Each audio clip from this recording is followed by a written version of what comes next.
Un'opera d'arte non dovrebbe essere mai divisa dal luogo per cui è stata concepita. Si muove da questa considerazione la lettera aperta inviata da Venetinet al ministro della Cultura Franceschini per aprire un tema di interesse nazionale che ha nel Veneto e in Venezia un centro nevralgico.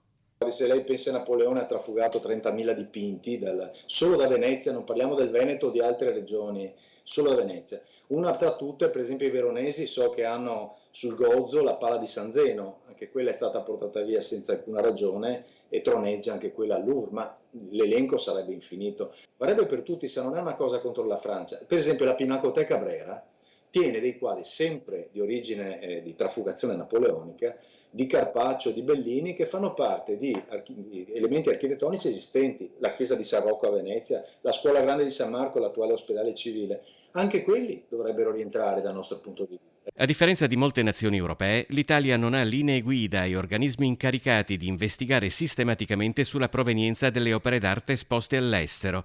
Venetinet chiede al ministro Franceschini di valutare se non sia giunto il momento di istituire delle commissioni paritetiche tra l'Italia e per esempio la Francia.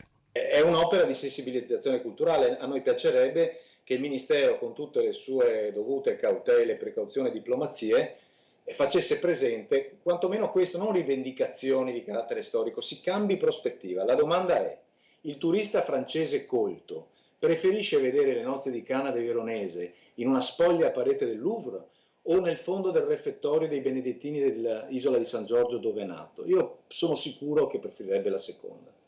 Nel 2021 Venetinet è riuscita a recuperare in un'asta il busto in marmo del doge Giovanni II Corner per quasi 2 secoli fuori Venezia. Ora l'obiettivo è un comitato scientifico pubblico-privato per redigere una scheda dettagliata di tutte le opere che ad oggi risultano collocate lontane dal luogo di provenienza.